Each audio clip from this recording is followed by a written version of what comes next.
వెంకటరెడ్డి గారు, అమరావతిలో ఏదైనా అంశం గురించి మాట్లాడాలంటే ఒకటే రెండా చాలా మాట్లాడాలి. అసలు విషయంలోకి వెళ్లే ముందు అమరావతిలో ఏ అంశాన్ని తీసుకుంటే చర్చించడానికి అవకాశం ఉంది? ఏ అంశాన్ని? ఇప్పుడు నేను 10 ప్రశ్నలు వేశాను. ఏ అంశం గురించి మాట్లాడాలి? మొట్టమొదటి అయితే రైతుల గురించి తీసుకుంటాం. ఎందుకు రైతుల గురించి తీసుకున్నా అంటే అవినీతి అనేది చంద్రబాబు నాయుడు గారి చరిత్రలో కామన్ కాబట్టి, సో పిల్లనిచ్చిన మామనే మోసం చేసినాడు, ఇంకెవరినైనా మోసం చేస్తాడు కాబట్టి రైతులను ఎలా మోసం చేశాడు అనే దాని మీద తీసుకున్నాం. ఎందుకంటే అసలు ఈ రాష్ట్ర రాజధాని అనేటటువంటిది శివరామకృష్ణన్ కమిటీ నివేదిక ప్రకారం డిసైడ్ కాలేదనేది వాస్తవం. ఎందుకంటే అప్పుడే శివరామకృష్ణన్ కమిటీ రిపోర్ట్ ఇచ్చినా అసలు ఆ రిపోర్ట్ని పరిగణలో తీసుకోకుండా ఆ రోజే మంత్రి నారాయణ చేత ఒక కమిటీ వేయించి అమరావతి ప్రాంతంలో రాజధాని పెట్టాలని రామోజీరావు చెప్పటం, పేరు కూడా అమరావతి అనే దానికి డిసైడ్ చేయటం. సో దాని ప్రకారం జరిగినటువంటి ఒక తంతు. ఆ రోజు అసెంబ్లీలో వాళ్ళు మాట్లాడింది ఏంటి, ఆ రోజు హైదరాబాద్లో ఉంది మనకు అసెంబ్లీ. అప్పటికి ఇంకా ఆంధ్రప్రదేశ్కి కరకట్టకి ఇంటికి చంద్రబాబు నాయుడు గారు వెళ్ళా, అప్పటికి ఇంకా ఓటుకు నోటు కేసు రాలా.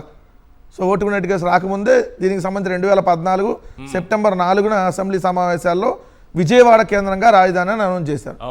అంటే that is capital Vijayawada.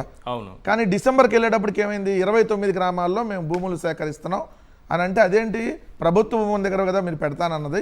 Jagan గారు కూడా అసెంబ్లీలో ఏమన్నాడు, ప్రభుత్వ భూముల దగ్గర పెట్టమని చెప్పి జగన్మోహన్ రెడ్డి గారు కూడా చెప్పడం జరిగింది. జగన్మోహన్ రెడ్డి గారు చెప్తేనే మేము చేసామంటున్నారు. చాలా ఆయన మాటకు చాలా వాల్యూ. 30,000 ఎకరాల ప్రభుత్వ భూముల దగ్గర పెట్టమంటే ఆ ప్రభుత్వం అనేది తీసేసి 30,000 ఎకరాల భూముల దగ్గర పెట్టమన్నాడు. కాబట్టి 3 పంటలు పండేటటువంటి ప్రభుత్వం అనేది కట్ చేశారు. ప్రభుత్వంలో వాళ్ళే ఉన్నారు కదా అప్పుడు, ఆ ప్రభుత్వాన్ని కట్ చేసి మీరు చేయాల్సిన ప్రభుత్వాన్ని కట్ చేయాలి. తర్వాత ఎన్నికల్లో ప్రభుత్వాన్ని కట్ చేశారు. సో వాళ్ళ ప్రభుత్వ భూమి అనే దాన్ని ప్రభుత్వాన్ని తీసేసి 30,000 ఎకరాల భూముల దగ్గర పెట్టమన్నాడు అని చెప్పి 3 పంటలు పండేటటువంటి భూములు తీసుకున్నారు. వాళ్ళకి చెప్పింది ఏంటి, 3 సంవత్సరాల్లో రిటర్నబుల్ ప్లాట్లు ఇచ్చేయాలి, 2018 సంవత్సరానికి ఇవ్వాలి. సో ఇప్పుడు కూడా చంద్రబాబు నాయుడు గారు అధికారంలోకి వచ్చి 2 ఏళ్ళు వస్తుంది దాదాపుగా. సో ఇప్పటికీ ఒక్క రైతుకు కూడా ఏదైతే పేపర్ మీద ఉన్నది తప్ప డైరెక్ట్గా మాన్యువల్గా ఆ రైతుకి ఫ్లాట్ ఎక్కడ ఉందో ఇప్పటి వరకు చూసుకోవడానికి లేదా సార్.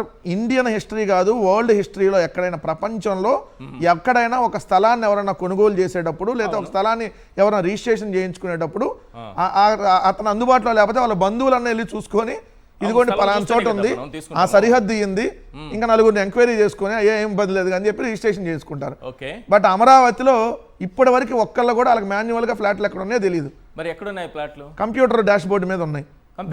దాంట్లోనే మీకు ఉంటాయి, దాంట్లోనే వీధి సోళ్ళు ఎక్కడ ఉన్నాయి, దాంట్లోనే వాగులు ఎక్కడ ఉన్నాయి, దాంట్లోనే వంకలు ఎక్కడ ఉన్నాయి, అక్కడ చెరువులు ఎక్కడ ఉన్నాయని దాంట్లో చూసుకోవడమే. ఇప్పుడు వాళ్ళకి డెవలప్ చేసిన ఫ్లాట్లన్నీ కంప్యూటర్లో ఉన్నాయా? డెవలప్ చేయలేదు కదా, ఫ్లాట్ డెవలప్ చేసి ఇస్తామన్నారు. రిజిస్ట్రేషన్ రైతుల పేరు ఇప్పుడు రిజిస్ట్రేషన్ చేసి ఏదైతే ఫ్లాట్లు ఇచ్చారో అవి కంప్యూటర్ స్క్రీన్ మీద ఉన్నాయి తప్ప కింద నేల మీద ఎవరిది ఎక్కడ ఉందో ఎవరికి తెలియదు. ఆ 29 గ్రామాల్లో వాళ్ళ ఫ్లాట్ ఎక్కడ ఉంది అనేది ఆన్లైన్లో చూసుకోవటమే. సో డెవలప్మెంట్ గ్రాఫిక్స్ లో చూపించేస్తారా ఫైనల్ గా? డెవలప్మెంట్ ఆల్రెడీ ఇప్పుడు దాకా అదే చూపిస్తున్నాడు కదా. వాళ్ళకి రిటర్నబుల్ ప్లాట్స్ ఇచ్చేటప్పుడు రోడ్లు, డ్రైనేజీ, వాటరు, ఈ స్ట్రీట్ లైట్స్ ఇవన్నీ కూడా డెవలప్మెంట్ చేసి ఇవ్వాలి కదా. అవి అయితే ఇప్పుడు ఆల్రెడీ ఆన్లైన్లో చూపించేశారు ఎట్లా వచ్చింది మీ ఫ్లాట్ అని. అదో బోతల స్వర్గం లాగా ఎట్లా వచ్చి చూపించారు.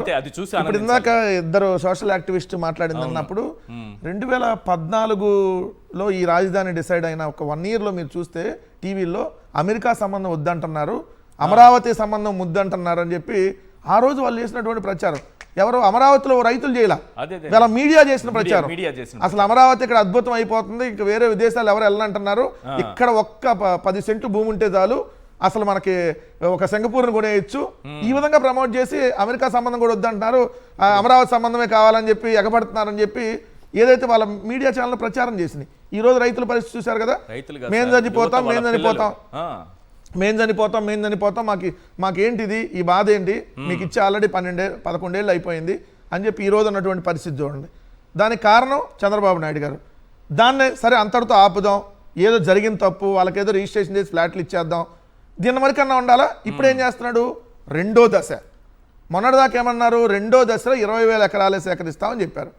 ఇప్పుడు ఏమంటున్నారు, ఈనాడు పేపర్ రాయటం కాదు సార్, ఆల్రెడీ దీనికి సంబంధించి ఈ మాస్టర్ ప్లాన్ రూపొందించడానికి కన్సల్టెంట్లు కావాలని చెప్పి టెండర్లు ఇచ్చారు. ఎంత వెరైటీగా ఉందో చూడండి. మాస్టర్ ప్లాన్కి రూపొందించడానికి టెండర్లు పిలవాలా, మాస్టర్ ప్లాన్ రూపొందించడానికి కన్సల్టెంట్లు కావడానికి గ్లోబల్ టెండర్లు పిలిచారు. మళ్ళీ చెప్పండి, నాకు అర్థం కాలేదు సార్. ఇప్పుడు మాస్టర్ ప్లాన్ రూపొందించడానికి టెండర్లను పిలవాలా, మాస్టర్ ప్లాన్ రూపొందించడానికి కొంతమంది కన్సల్టెంట్లు కావాలి, ఆ కన్సల్టెంట్లు కావడం కోసం గ్లోబల్ టెండర్లను పిలిచారు. అంటే ఏ విధంగా గ్లోబల్ టెండర్లు కన్సల్టెంట్ల కోసం గ్లోబల్ టెండర్లు, మాస్టర్ ప్లాన్ కాదు, మాస్టర్ ప్లాన్ కాదు, మాస్టర్ Okay. ప్లాన్ ఇప్పుడు రూపొందించడానికి clarity వచ్చింది కొంచెం. కావాల్సినటువంటి కన్సల్టెంట్ల కోసం గ్లోబల్ టెండర్లు. ఆ, ఎంత దారుణం చూడండి, అంటే ఈ కన్సల్టెంట్ల పేరుతో Right. మళ్ళీ దోపిడీ చేయడానికి. మ్మ్. సో ఇది ఒక పార్ట్. ఇప్పుడు మీకు 1,75,000 ఎకరాలంట. అవును. అంటే అసలు ఇక్కడ మీకు స్ట్రక్చర్ చూస్తే సార్, ఎవరికైనా కొంచెం విజయవాడ గుంటూరు అందరూ చూసుంటారు కాబట్టి, విజయవాడ గుంటూరుకి హైవే కనెక్టివిటీ ఉంది, నేషనల్ హైవే. మ్మ్. ఇప్పుడు మీకు రాజధానిని ఇటు పక్క తీసుకెళ్తారు చంద్రబాబు నాయుడు గారు. Yes. పెద్ద రోడ్లు ఉన్న దగ్గరకి అదేంది నేషనల్ హైవే కనెక్టివిటీ ఉన్న దగ్గర తీసుకెళ్తా. ఆ పక్కకి మళ్ళీ మూడు పంటలు పండే భూములకి, మ్మ్. ఆ పక్క 3 పంటలు పండే భూములు మొదటి దశలో ఏదైతే మీరు అన్నట్టుగా నీళ్లు ఎత్తి తోడిపోస్తా ఉన్నామో వర్షం పడితే, మ్మ్. ఏదైతే ఇప్పుడు మళ్ళీ 50 గ్రామాలు తీసుకుంటే కూడా అదే పరిస్థితి. Yes. ఎందుకంటే అవన్నీ పంట పొలాలు, Right. 3 పంటలు పండేటటువంటి పొలాలు.